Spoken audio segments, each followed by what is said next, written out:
ನಮಸ್ಕಾರ ಎಲ್ಲರಿಗೂ. ಹೇ ಮಂಜುಳಾ ಗೌರಿ ಚಾನಲ್ಗೆಲ್ಲರಿಗೂ ಸುಸ್ವಾಗತ. ಇವತ್ತೊಂದು ಆರೋಗ್ಯಕರ ಚಟ್ನಿ ಮಾಡೋದನ್ನ ತೋರಿಸ್ತಾ ಇದ್ದೀವಿ. ಹುಣಸೆ ಎಲೆಯ ಚಟ್ನಿ. ನೋಡಿ, ಹುಣಸೆ ಎಲೆ ಗಿಡ ಇದು. ಹುಣಸೆ ಎಲೆನ ಎಲ್ಲ ಬಿಡಿಸ್ಕೊಂಡು ಇಟ್ಕೊಂಡಿದ್ದೆ. ಸೊ ಈಗ ಅದಕ್ಕೆ ಏನೇನು ಬೇಕು ಅಂತ ನೋಡೋಣ. ಹುಣಸೆ ಎಲೆ, ಕಲ್ಲುಪ್ಪು, ಬೆಳ್ಳುಳ್ಳಿ, ಶುಂಠಿ, ಹುಣಸೆ ಹಣ್ಣು ಸ್ವಲ್ಪ, ಕೊತ್ತಂಬರಿ ಸೊಪ್ಪು, ಹಸಿಮೆಣಸಿನ್ಕಾಯಿ ಮತ್ತು ಕೊಬ್ಬರಿ ತುರಿ. ಇದಕ್ಕೆ ಬೇಕಾಗಿರುವ ಸಾಮಗ್ರಿಗಳು. ಮೊದಲಿಗೆ ಒಲೆ ಮೇಲೆ ಒಂದು ಬಾಣಲಿ ಇಟ್ಕೊಂಡು 1 ಟೇಬಲ್ ಸ್ಪೂನ್ ಎಣ್ಣೆ ಹಾಕ್ಕೊಂಡಿದ್ದೆ. ಎಣ್ಣೆ ಕಾಯ್ದ್ಮೇಲೆ ಎಲೆ ಎಲ್ಲ ಹಾಕ್ಕೊಂಡು ಅದರ ಹಸಿ ವಾಸನೆ ಹೋಗೋ ತನಕ ಹುರ್ಕೊಳ್ಳೋಣ. ನೀವೆಂದಾದರೂ ಈ ಹುಣಸೆ ಎಲೆ ಚಟ್ನಿ ಮಾಡಿದರೆ ನಮಗೆ ಕಮೆಂಟ್ ಮಾಡಿ ತಿಳಿಸಿ. ಚೆನ್ನಾಗಿ ಮೀಡಿಯಮ್ ಫ್ಲೇಮಲ್ಲಿ ಹುರ್ಕೊಳ್ಳೋಣ. ಈಗ ಹುರಿದಾಗಿದೆ. ಒಂದು ಮಿಕ್ಸಿ ಜಾರ್ಗೆ ಅದನ್ನು ಟ್ರಾನ್ಸ್ಫರ್ ಮಾಡ್ಕೊಳ್ಳೋಣ. ನಂತರ ಹಸಿಮೆಣ್ಸಿನ್ಕಾಯಿ, ಕೊಬ್ಬರಿ ಹಾಕ್ಕೊಳ್ಳೋಣ. ಅದಕ್ಕೆ ಕೊತ್ತಂಬರಿ ಸೊಪ್ಪು, ಶುಂಠಿ, ಬೆಳ್ಳುಳ್ಳಿ, ಹುಣಸೆಹಣ್ಣು ಹಾಗೂ ಕಲ್ಲುಪ್ಪು ಸಹ ಸೇರಿಸ್ಕೊಳ್ಳೋಣ.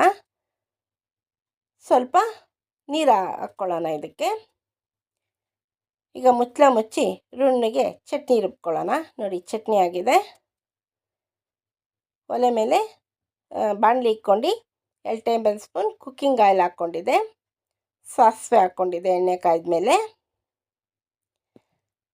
ನಂತರ ಕರಿಬೇವಿನ ಸೊಪ್ಪು ಹಾಗೂ ರುಬ್ಕೊಂಡಿರೋಂಥ ಹುಣಸೆ ಎಲೆಯ ಚಟ್ನಿ ಕೂಡ ಸೇರಿಸ್ಕೊಳ್ಳೋಣ. ಜಾಸ್ತಿ ಫ್ರೈ ಏನು ಮಾಡಬೇಕಾಗಿಲ್ಲ, 1 ನಿಮಿಷ ಫ್ರೈ ಮಾಡಿಕೊಂಡ್ರೆ ಸಾಕು. ಸೊ ಕೈ ಆಡಿಸೋಣ 1 ನಿಮಿಷ. ನೋಡಿ, ಆರೋಗ್ಯಕರ ಹುಣಸೆ ಎಲೆಯ ಚಟ್ನಿ ರೆಡಿಯಾಗಿದೆ ಸವಿಯಲು. ಈಗ ಮೊಳಕೆ ಕಟ್ಟಿದ ಹೆಸರು ಕಾಳಿನ ದೋಸೆ ಸವಿಯಲು ಹುಣಸೆ ಹಣ್ಣಿನ ಚಟ್ನಿ ರೆಡಿಯಾಗಿದೆ. ತುಂಬಾ ಚೆನ್ನಾಗಿದೆ. ಆರೋಗ್ಯಕ್ಕೂ ಕೂಡ ತುಂಬಾ ಒಳ್ಳೆಯದು ಈ ಹುಣಸೆ ಎಲೆಯ ಚಟ್ನಿ. ಯಾರೆಲ್ಲ ಹುಣಸೆ ಎಲೆ ಚಟ್ನಿ ಮಾಡಿದ್ದೀರಾ? ಎಲ್ಲರೂ ಹುಣಸೆ ಹಣ್ಣೊಂದು ಮತ್ತು ಹುಣಸೆಕಾಯಿ ಚಟ್ನಿ ಎಲ್ಲ ಮಾಡಿರ್ತಾರೆ ಸಾಮಾನ್ಯವಾಗಿ. ಎಲೆದು ಕೆಲವ್ರು ಮಾಡ್ತಾರೆ. ನೀವು ಯಾರು ಮಾಡಿದರೆ ನಮಗೆ ತಿಳಿಸಿ. ಸೊ ನೀವು ಕೂಡ ಮನೇಲಿ ಟ್ರೈ ಮಾಡಿರಿ, ತುಂಬಾ ಚೆನ್ನಾಗಿದೆ. ಈಗ ಟೇಸ್ಟ್ ಮಾಡಿ ನೋಡಿ ಹೇಳ್ತೀನಿ ಹೇಗಿದೆ ಅಂತ. ನೋಡಿ, ದೋಸೆ ಜೊತೆ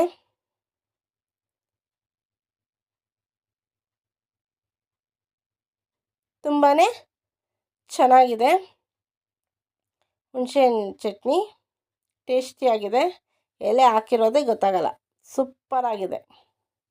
ಸೊ ನೀವೇನಾದ್ರು ನಮ್ಮ ಈ ಚಾನಲ್ಗೆ ಹೊಸಬರಾಗಿದ್ದ ದಯವಿಟ್ಟು ನಮ್ಮ ಚಾನಲ್ನ ಸಬ್ಸ್ಕ್ರೈಬ್ ಮಾಡ್ಕೊಳ್ಳಿ. ಬೆಲ್ಲೈಕನ್ನ ಕ್ಲಿಕ್ ಮಾಡಿ, ಲೈಕ್ ಮಾಡಿ, ಶೇರ್ ಮಾಡಿ, ಕಮೆಂಟ್ ಮಾಡಿ, ನಮಗೆ ಸಪೋರ್ಟ್ ಮಾಡಿ ಹಾಗೂ ಎಂಕರೇಜ್ ಮಾಡಿ. ನಿಮ್ಮ ಫ್ರೆಂಡ್ ಹಾಗೂ ರಿಲೇಟಿವ್ಗೆ ಶೇರ್ ಮಾಡಿ. Thank you for watching. ಮತ್ತೊಮ್ಮೆ ಎಲ್ಲರಿಗೂ ತುಂಬ ಹೃದಯದ ಧನ್ಯವಾದಗಳು.